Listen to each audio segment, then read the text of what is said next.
volta para o último bloco do Esfera Pública, numa animada discussão aqui sobre como resolver os problemas do Estado. De Giber, você quer mais? A gente tem. Churrascaria Barranco, subindo ou descendo a Protásio, seu ponto de encontro. Avenida Protásio Alves 1578, informam a hora certa. 2:08. E o Gabriel já está aqui conosco para o seu balanço das notícias do dia. E foi uma manhã intensa. Começou com a publicação do jornal Correio do Povo circulando pelo Rio Grande do Sul com o que a Thaline Opitz trouxe em primeira mão, que foi a questão da ação para evitar um novo bloqueio das contas do Estado, caso, e vai acontecer, o Estado não pague a dívida, a parcela da dívida com a União no dia, e amanhã seguiu só se aquecendo, Juremir, porque com essa informação circulando, o governo do Estado convocou uma entrevista coletiva com o Procurador-Geral do Estado, quem defende o Estado lá em Brasília, nas questões do Estado junto ao STF, por exemplo, quem defende o Estado ingressa com ações. O governador fez seu pronunciamento, não deu entrevista coletiva, mas o Procurador-Geral, Eusébio Ruschel, ele trouxe uma novidade, de que o Estado vai buscar a revisão da dívida. Não só uma ação para evitar o bloqueio, mas uma ação em até 30 dias para rever o contrato. É o primeiro Estado do Brasil que faz isso, sendo que todos estão descontentes com esse contrato lá de 98 que foi assinado, mas o Rio Grande do Sul vai se tornar assim o primeiro a fazer um movimento que é político também, de enfrentamento jurídico desse contrato com a União. A gente já tinha aquele histórico dos dois grandes municípios brasileiros, Rio de Janeiro e São Paulo, que entraram na justiça, pediram algo semelhante a isso, em termos parecidos, e acabaram conseguindo sucesso, né? Conseguiram pelo menos por uma liminar, conseguiram uma antecipação da renegociação da dívida, que já está aprovada e o governo está sentado em cima sem regulamentar. Bom, o Estado do Rio Grande do Sul agora toma uma iniciativa forte e vai lá questionar o contrato. Os argumentos para isso são vários, trazidos pelo Procurador-Geral do Estado. Vamos ouvir um trechinho, depois eu complemento o que não tiver no áudio do Procurador Eusébio Ruschel. Nós, no prazo máximo de 30 dias, deveremos ingressar com uma ação principal, não é? Ela é complementar a essa ação cautelar, no sentido justamente de questionar o contrato assinado, de questionar a dívida e de buscar uma revisão dessa dívida, no tocante às parcelas que já foram pagas e também ao resíduo existente. Se não for acolhido o pedido de uma revisão geral, que seja acolhido o pedido de antecipação da renegociação autorizada pela Lei Complementar 148. Portanto, se não for possível rever o contrato, pelo menos antecipa, é o que diz o procurador, e faz valer logo a renegociação da dívida que tanto demorou para passar no Congresso Nacional e que está esperando regulamentação. Era o que a gente dizia aqui desde que São Paulo e Rio de Janeiro fizeram isso. Tem que ouvir o Esfera Pública. Agora, interessante, Juremir, é que é a primeira vez também em que a gente vê um discurso de apoio a uma medida forte do governador Sartori por todos os lados. A oposição, por exemplo, está fazendo um discurso de apoio a essa medida, é claro, porque é o que vinha sendo dito. Por exemplo, eu falei hoje, terminou o evento lá com o Sartori, entrou o deputado Pedro Ruas, do PSOL, para a reunião com o Sartori sobre esse tema. Ele saiu elogiando o governador pela medida que tomou, né? Tá todo mundo elogiando o governador. E é digno de elogio, porque é assim. Aliás, os políticos precisam entender isso, principalmente os governadores e prefeitos. Quando a gente critica é porque é passível de crítica. Quando faz certo, a gente elogia. Não é assim, perseguição. Quando faz uma coisa certa, a gente tem todo o prazer em elogiar. Quando faz uma coisa que é passível de crítica, critica. Os argumentos são muitos. O nosso ouvinte pode entrar no site da Rádio Guaíba e acompanhar na matéria ali todos os argumentos que foram colocados pelo procurador, mas ele diz o seguinte: depois de 98, quando foi assinado o contrato, os estados ganharam sobre si um monte de novas responsabilidades que não tinham. Fundeb, os 12% da saúde, por exemplo, 1,5%. O Rio Grande do Sul, por exemplo, perdeu com a Lei Candeeiro, perdeu. Das exportações, e um monte de coisa que não estava previsto no contrato, que não está lá escrito no contrato, de uma readequação financeira. Isso aí vai ser o centro dessa medida judicial, que em até 30 dias estará lá na mesa dos ministros do STF. Beleza. Estou valeu, Gabriel. Ansioso agora para ouvir então o Paulo Caliando, advogado especialista em direito tributário. Boa tarde. Boa tarde, Jeremias, Taline, doutor Anderson Cardoso, vice-presidente Federal Sul, o deputado Ibsen Pinheiro, que aqui estava, e creio que a abordagem foi bem consensual em vários pontos. O único ponto que é sensível é o seguinte: todos têm acordo em relação à necessidade de medidas estruturais para resolver o problema da dívida. Esse é um acordo, eu acho, estadual de todos os setores da sociedade gaúcha, que nós temos que tomar medidas. Quais medidas? Aí já há uma série de polêmicas, mas que nós devemos mudar o curso dessa dívida com certeza.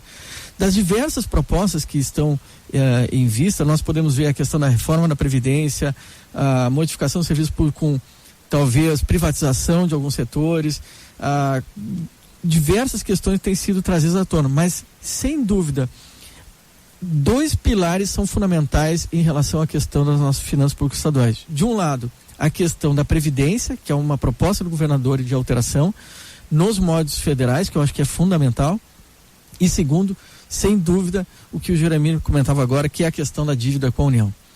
Estas são medidas estruturais. As demais, privatização, tanto a discussão da privatização da CE, do Banrisul, a questão de modificação de alguns serviços, todas essas são importantes, são necessárias. Paliativas. Mas são paliativas, elas não tocam no grosso da dívida do Estado. A questão da Previdência só tem efeitos a médio e talvez longo prazo, então não trazem resultados, mas são medidas estruturais. O Estado tem que tomar, é um momento essencial de coragem, de acerto na Assembleia, de aprovação desse projeto. De outro lado, a questão da dívida não só é estrutural, como é emergencial. O Estado precisa rever porque inclusive o contrato é injusto. Não só por isso que disse o Gabriel, de que o contrato ele era no momento que nós tínhamos algumas assunções, algumas atribuições constitucionais, e hoje assumimos outras atribuições transferidas pelo Estado. Inclusive, Jeremias, tem uma proposta de PEC, de emenda constitucional, que estabelece que qualquer transferência de encargo, de novo encargo para estados e municípios, deve ter a correspondente contrapartida. Porque senão a União vai lá... ontem no Senado. Exatamente. Da senadora Ana Amélia Lemos. Exatamente, da senadora Ana Amélia. Essa PEC é fundamental. Se ela existisse em 98, talvez nós não tivéssemos nesse momento aqui debatendo esse problema. Essa PEC, ela cria um novo relacionamento entre os entes federativos. Bem, mas ela não é só injusta por isso que o Gabriel falou, mas porque o contrato tem itens ali absurdos, do ponto de vista, inclusive, do índice inflacionário, de cláusulas punitivas. Eu tenho um estudo que o procurador do Estado, Paulo Huff, fez, muito minucioso do contrato, demonstrando que mais de 15 itens do contrato seriam revisáveis por uma mera análise de bom senso. Que você, não só jurídico, de inconstitucionalidade e ilegalidade, mas pelo próprio bom senso de tão draconiano que foi esse contrato ao Estado do Rio Grande do Sul e talvez a outro Estado da Federação. Por que os estados não tomaram providências antes? Talvez eles tentassem esgotar... Se de fato é tão gritante juridicamente. Eu acho que eles tentaram esgotar a esfera política antes de qualquer medida. E o próprio governador tentou reunir com o ministro Joaquim Levy, foi mais de uma vez a Brasília, uma vez foi recebido, mas a União não foi sensível, o parlamento não conseguiu unir as forças. Isso nós temos que elogiar o governador Tarso Genro. Ele fez um movimento de protagonismo que eu acho que o Sartori, o nosso governador, tem que assumir, de protagonismo nacional de revisão dessa dívida. Mas são medidas estruturais e eu acho que da dívida é fundamental. O caso do aumento de impostos, que é o caso particular, não é uma medida estrutural. O próprio governador assumiu isso, o deputado Ibsen Pinheiro disse que tem que ser temporário. Todos nós assumimos, só que aqueles que aceitam, e eu não aceito, acho que não deveria ter aumento de impostos, dizem que esse aumento é um mal necessário, é um remédio amargo para uma doença difícil. Isso, Ibsen, agora. O que nós temos que verificar? É que esse aumento, primeiro, a população tem que ser esclarecida, que não é imediato, ele não vai ocorrer em agosto, não vai ocorrer em setembro, não vai ocorrer em outubro. Ele é um aumento que depende do próximo ano. Ele só pode ser exercido esse aumento, a cobrança do próximo ano. O governo só vai começar a ver dinheiro em caixa caso implaque o aumento a partir de fevereiro, na prática. A partir de fevereiro, exatamente, na prática. Ou seja, se aprovado dentro dos 90 dias. Já tem a noventena, tem a questão da anterioridade e a questão da noventena que precisa ser cumprida. Exatamente. Portanto, esses dois princípios, noventena e anterioridade, impedem que essa saída seja emergencial, imediata pelo menos. pode ser emergencial, mas não é imediata. Ela não resolve o problema do salário de funcionalismo até fevereiro. Até fevereiro nós vamos ter que encontrar um meio para resolver o problema que o deputado Ibsen falou da diferença de caixa de 400 milhões. Bem, digamos que nós venhamos aprovar e esse aumento de impostos seja realmente realizado em relação à energia, combustível, etc. E traga um caixa imediato ao Estado. Será que nós não estaríamos, e eu acho que nós temos que meditar sobre isso, criando uma forma de custeio, que nem se nós fôssemos custear na nossa casa, o Juremir é jornalista, e para custear algum investimento, algum gasto não previsto, vendesse seu computador, vendesse celular, e aí ele deixa de ter a fonte de riqueza de sua renda no futuro. Bem, é a mesma coisa que nós estamos fazendo aqui. Se nós colocarmos em risco a indústria gaúcha, o setor produtivo gaúcho, nós não vamos aumentar a arrecadação a médio prazo, nós vamos reduzir a arrecadação.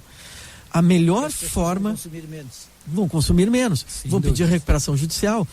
Juremir, você pode entrar em sites, pega alguns sites na internet, veja, empresa gaúcha que pediu recuperação judicial porque não conseguem transferir ao consumidor, aos seus compradores, a conta da energia elétrica. A conta que subiu exorbitantemente. Porque isso é custo, é insumo para a produção. Esse argumento é um argumento importante, mas nós continuamos então no impasse, porque o governo, na verdade, tem uma visão da coisa, mesmo que às vezes parece que o governo está confuso, meio perdido, mas na verdade o governo tem isso estruturado em 3 partes. A primeira parte, como pagar o funcionalismo dos próximos 3-4 meses. A saída é uma só. Não podemos esquecer 13º, férias. A saída é uma só, o uso dos depósitos judiciais. O governo ainda não quis a aprovação disso, porque está usando isso como moeda de troca para aprovar o aumento de impostos, que é com o que o governo pretende pagar o ano de 2016. As reformas estruturais, é para efeito de longo prazo, que o governo quer fazer, mas elas não são para pagar conta nem de 2015, nem de 2016, nem de 2017. Correto. É para o futuro. Então são 3 partes. Futuro, mexe na Previdência. Futuro mais imediato, 2016, 2017, aumento de impostos. Futuro muito imediato, os próximos meses, depósitos judiciais. Agora, se não tiver o aumento de imposto, tudo bem. Continua dando para usar os depósitos judiciais, mas eles são esgotáveis. Tem 1 bilhão para usar. Em seguidinha vai acabar. E aí, como é que faz depois? Porque as outras medidas não trazem dinheiro imediato. Nenhuma delas. Por exemplo, não vai vender a CE em 15 dias. Não vai vender... Nem antes de 2 anos, porque precisa todo um processo antes da privatização. Então, essa aí não vai botar dinheiro. Se extingue a próprio plebiscito, né? Que é obrigatório no caso obrigatório. Além do plebiscito. Então, nenhuma dessas soluções traz dinheiro imediato. Eu estou dizendo isso como quem não gosta de pagar mais impostos, mas assim, olhando de maneira um tanto pragmática, só tem 2 maneiras de diminuir os gastos dos estados. Conseguir que a União alivie a dívida, mas, salvo se o governo estiver mentindo, não é suficiente. O governo diz, faltam 450 milhões. E se o governo diz, de repente o governo está mentindo. Tem como averiguar, são dos 450 milhões mesmo? Agora, eu acho, Juremir, assim que nós estamos há quantos anos com esse problema da dívida do Estado crescendo de forma maior ou menor em cada governo? Uns 30 anos ou mais, 40 anos. 40 anos. 40 anos.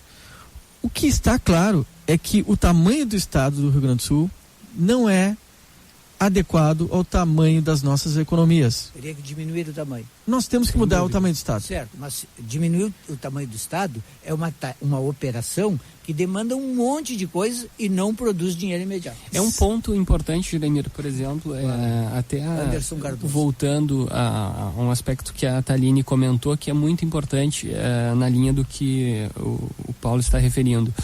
Nós tivemos em 98 uma negociação baseada também na venda de ativos pelos estados. Então, a quase integralidade dos estados venderam os seus bancos estaduais. Hoje o Estado... Os que venderam os bancos, a dívida está hoje em cerca de 9%. Então, respondendo a tua pergunta, esse é o motivo pelo qual o Estado do Rio Grande do Sul está em condições piores. O que eu quero dizer com isso? A gente está... Porque não vendeu? Porque não vendeu. Os estados que não venderam ficou em 13%. Os que venderam ficou em cerca de 9%. vendeu um monte e a dívida só aumentou. Não, aí que está. E aí é um pouco o que o doutor Paulo Caliendo estava dizendo. Vende a mesa do almoço para pagar o jantar. Mas esse é o ponto, Juremir. Eu acho que aí nós temos alguns esclarecimentos a serem dados, especialmente aos nossos ouvintes. Não que vendeu e a situação ficou pior, ao contrário. Nós privatizamos, por exemplo, serviços de telecomunicações e é o que mais arrecada, o que mais deu retorno. Ou seja, eu ganhei na venda, eu vendi um automóvel e ainda ganhei no decorrer do período pelo uso. E eu quis ficar com um outro automóvel que o meu poder aquisitivo não me permite. E eu estou carregando o leasing, ou enfim, o financiamento desse automóvel ao longo dos anos. Ao passo que ao meu lado eu tenho alguém que vendeu o seu automóvel, está com as contas em dia e não tem problema, são os demais estados. E por isso eu me encontro numa situação mais sensível. Então, eu concordo com o que o Paulo colocou. Eu acho que hoje o que nós temos é um estado que não cabe na nossa economia. São Paulo, por exemplo, vendeu o Banespa, por exemplo, e São Paulo não é exemplo de que esteja muito bem, não. Mas as finanças do estado de São Paulo, os níveis de educação, segurança, são melhores do que o estado do Rio Grande do Sul.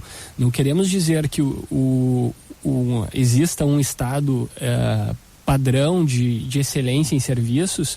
Ao contrário, o que nós estamos dizendo é que o estado do Rio Grande do Sul está numa situação sensível. Nesse sentido, o que nós temos que dar prioridade? As atividades essenciais do estado. Quais são? Educação, saúde e segurança. Fora disso, infelizmente, nós gostaríamos que o estado pudesse ter todos os demais ativos que o estado tem, só que o estado do Rio Grande do Sul bota dinheiro no Tesouro do Rio Grande do Sul, não tira. Mas por quê? Porque foi paga uma dívida em nome dele pelo estado, é a dívida que todos nós pagamos, por isso, senão nós não precisaríamos aumento de ICMS se o estado do Rio Grande do Sul não estivesse pagando a dívida do Banrisul. Mas aí, então, se fizéssemos o cálculo do que o estado tem pago, que é 4% da receita líquida disponível, e cobrasse do Banrisul, estava liquidado. Por que não? Estava liquidado. O Banrisul agora está bem. Mas essa conta foi imposta ao Estado. Quem paga a conta não é o Banrisul, quem paga somos nós. Aí fica, nessa situação, é importante o público ter isso presente. Por que se atrasa salário? Porque lá atrás houve uma decisão de não vender um banco público. Bom, hoje nós estamos pagando pelo fato de termos... A venda do Banrisul teria sido solução?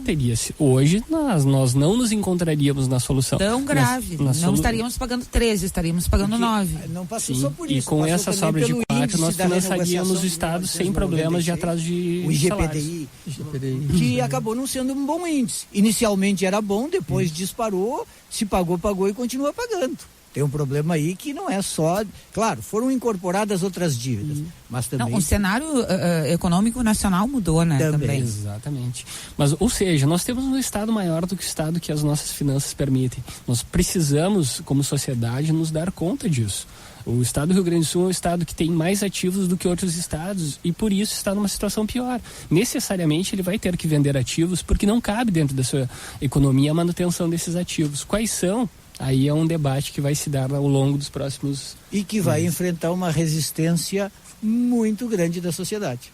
Ou não, né? Ou a sociedade identifica, né? Não deveria. Aí é uma questão ideológica. Não, eu falo assim... Não, aí é o projeto privatista, que diz que o Rio Grande do Sul tem que privatizar. A parte da sociedade defende isso, uma outra parte não defende.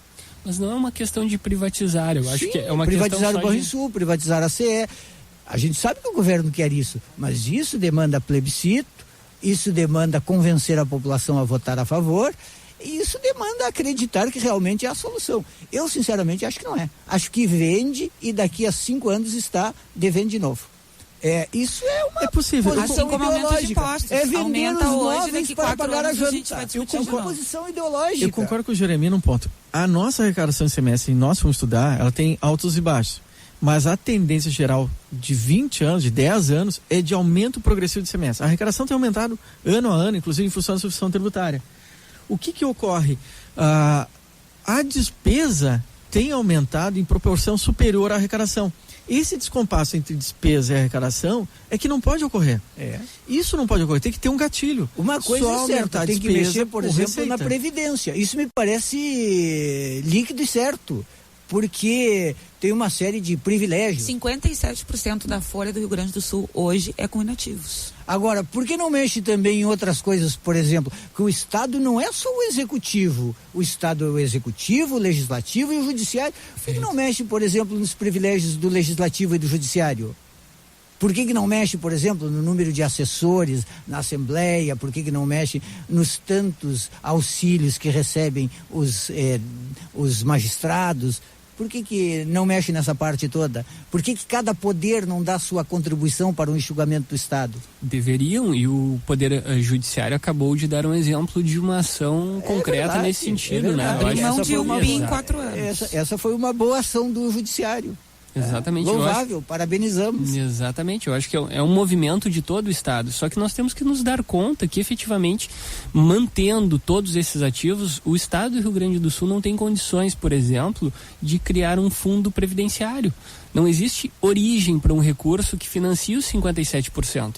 Ao passo que se vendêssemos um ativo com esse compromisso, ou seja, de criação de um fundo, nós financiaríamos aí já de uma forma bastante consistente um problema do Estado do Rio Grande do Sul. O outro ponto, que é a questão da dívida com a União, teríamos a medida judicial e mais o encaminhamento de novas negociações com os futuros governos. Então aí estão duas ações sobre os dois pilares da nossa crise. Que nós vemos absolutamente passíveis de serem tocadas num curto espaço de tempo. O que falta aí? Obviamente falta uma vontade de não se utilizar de um mecanismo mais fácil, que é o aumento de tributos simples. Muito bem, eu agradeço ao vice-presidente da Federação de Nando Grosso. Sei que está em cima da hora, mas meu sonho era participar um dia desse programa, então já que está terminando. A porta está sempre aberta. Eu queria só ponderar, eu sei que a gente já está estourado, mas do auge do meu conhecimento de comentarista esportivo, né?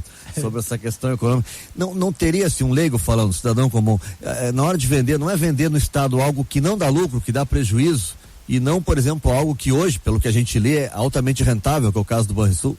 Pois é. Nós centramos aqui muito o debate no Banrisul, até na Juremir, mas existiriam vários ativos a serem tratados. Mas falando especificamente do Banrisul, eu vejo sob uma outra ótica, né? Não é ideológico isso? Tem que vender porque não pode ter banco estatal? Não, mas eu só queria tocar sobre esse aspecto, que é o seguinte: nós temos atividades que são básicas do Estado. Nós não conseguimos supri-las na sua completude, né? Não conseguimos prestar serviços de educação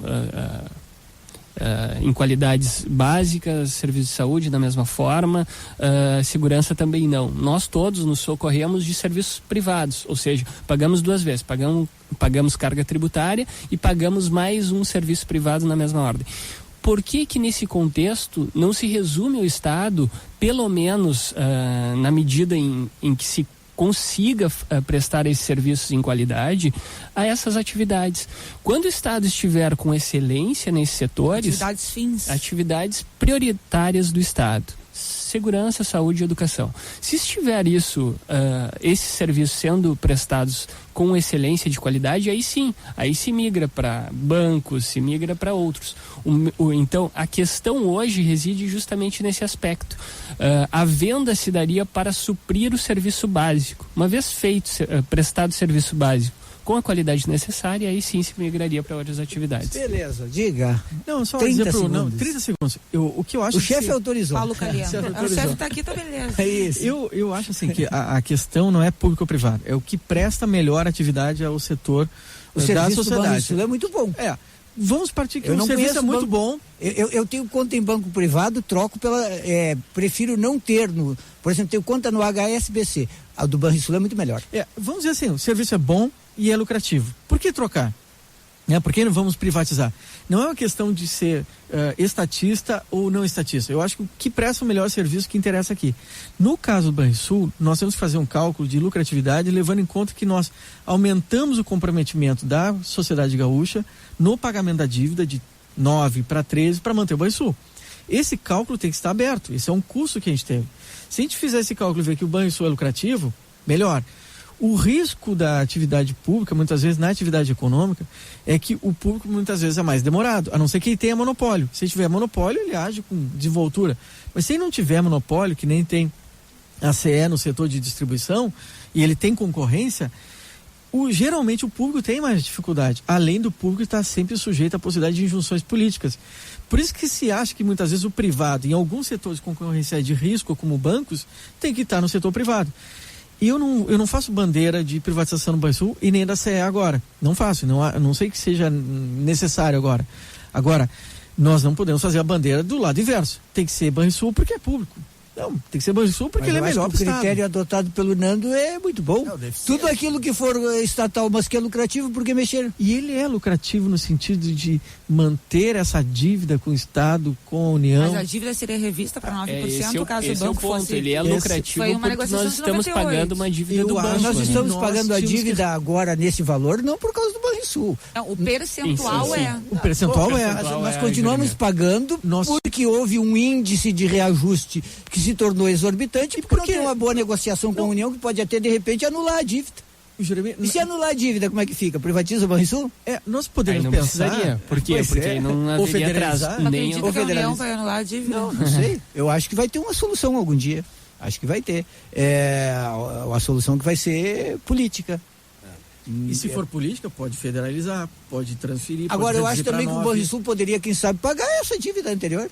Final de programa. Obrigado ao Anderson Cardoso e ao Paulo Cariano e ao Nando Gross. O Cristiano Silva, que calmamente está aguardando o espaço dele. Invadimos o programa. Né? Vamos estourar 5 minutos todos os dias agora. E Juremir, só para dizer assim, em linguagem futebolística. Olha o tamanho do cara, vai nos matar ali. Eu sei dizer para diminuir o ingresso para aumentar a arrecadação. Então diminui o imposto para aumentar a arrecadação. Beleza. O Esfera fica por aqui no oferecimento Unimed. Cuidar de você, esse é o plano. E Banrisul, produtor rural, solicite crédito pré-aprovado Banrisul para Expo Inter. E TV Record, há 8 anos, somos 100% Rio Grande. Vem aí, a cidade é sua com Cristiano Silva. Até amanhã.